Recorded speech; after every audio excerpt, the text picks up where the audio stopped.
Good morning, my dear friends. I can almost smell spring in the air because I brought here some plants that really remind me of spring. These are potted flowering plants that are perfect as gifts.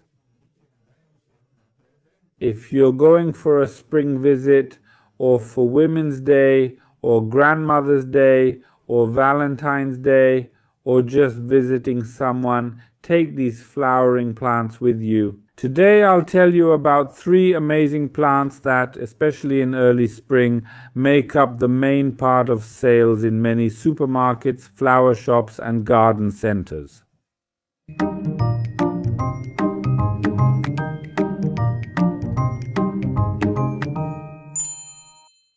Before you go on that visit, I encourage you to subscribe to this channel.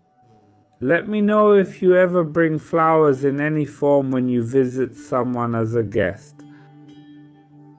And once you're there, take a look around. Despite the winter weather, see if there's an interesting garden you could nominate for the WOW Garden Project this season.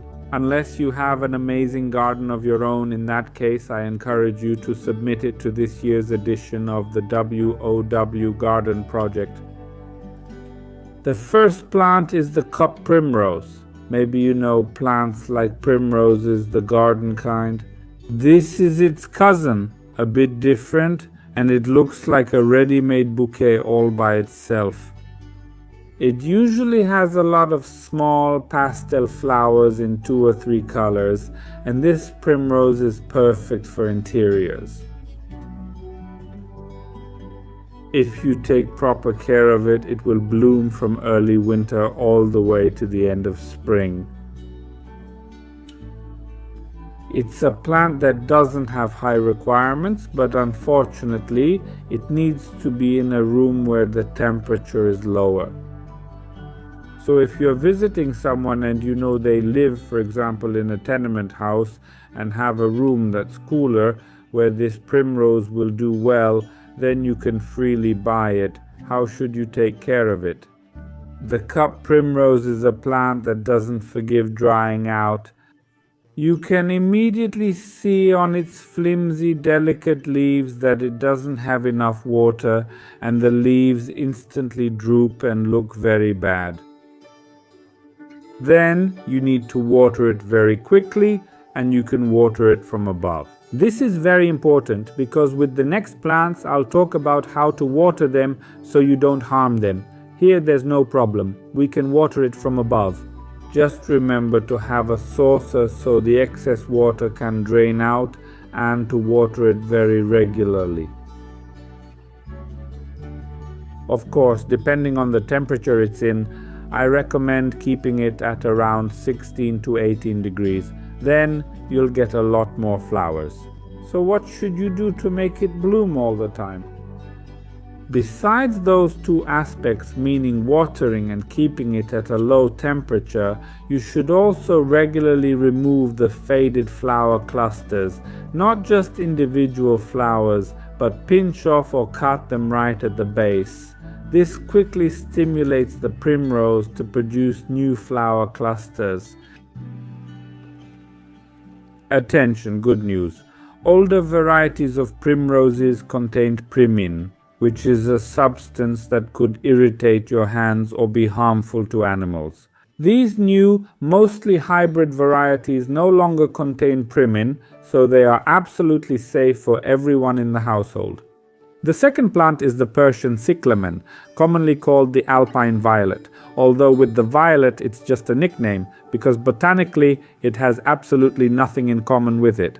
However, it is a tuberous plant, and these tubers are right here in this pot. This is something you need to take the most care of. For a cyclamen to look beautiful, for the leaf rosette to be very regular, and for the flowers to look just like these do. Cyclamens, just like primroses, are plants that like the cold. So if you're going somewhere and want to give it as a gift, keep in mind that it shouldn't be very hot there, and it's better if the temperature is around 18 degrees. Cyclamens can't stand being watered from above. We always water them by placing them on a saucer or in a cover pot. We pour water here into the bottom part so it can absorb all the water by itself. And the most important thing is, after 15 minutes we pour out the excess, dry it off and leave the cyclamen. This will make its leaves super hydrated, its flowers super hydrated, and the flowers will look just like this. How can you prevent these flowers from drooping, since they sometimes do? First of all, overwatering causes drooping, but also lack of light, because cyclamens really like diffused light that comes into the room. What else should you do to make the cyclamen grow really well, just like with primroses? We were cutting off the flower clusters here. If this flower cluster fades, we twist it out from the base with a quick, firm motion, twisting it out from the whole rosette, and then it should produce new flower clusters. And the third plant, who knows this plant? Write in the comments if you know this plant. This is a violet, specifically an African violet, commonly known as Centpolia, and this plant is actually the most domestic of these three options. That's because it will grow in a typical classic room temperature, which is important when caring for this violet. Most importantly, just like the cyclamen, it hates being watered from above, because its leaves are covered with tiny hairs that rot very quickly if water gets on them. So we also don't mist it. Although both of these plants really like humidity, they don't like to be misted. It's better to place them, for example, on a saucer with expanded clay and water, so that the moisture spreads around the plants and they have better conditions to bloom beautifully. I have a few more pieces of information for you about the violet. First of all, on these leaves that have little hairs, dust often appears. But as I mentioned, it hates being sprayed, so we can't clean it that way. You should get a soft brush and use that soft brush to remove the dust, because dust on these leaves isn't good for it either. Another thing is that it blooms beautifully when it's really cramped in the pot, so don't repot it too often. As long as the roots aren't coming out the bottom too much, leave it in those pots. That way it puts all its energy into the flowers, and that's why it blooms so beautifully. And one more thing, from just one leaf. Oh, I have a leaf like that somewhere because it broke off. From just one leaf like that, you can actually create an entire collection of violets. You just need to cut it here, put it in the soil, cut it, put it in the soil, cut it, put it in the soil, and after a while it will start to root and become a new plant. After a few months, it might even manage to bloom. If anyone has managed to grow a violet like this from a piece of leaf, a violet that actually blooms, let me know in the comments. You can also share this little violet, a photo of your creation, on my Instagram, Hubert Lemansky, by sending me a picture, and I will share it. 3 little plants, these spring harbingers, will look fantastic in such small arrangements.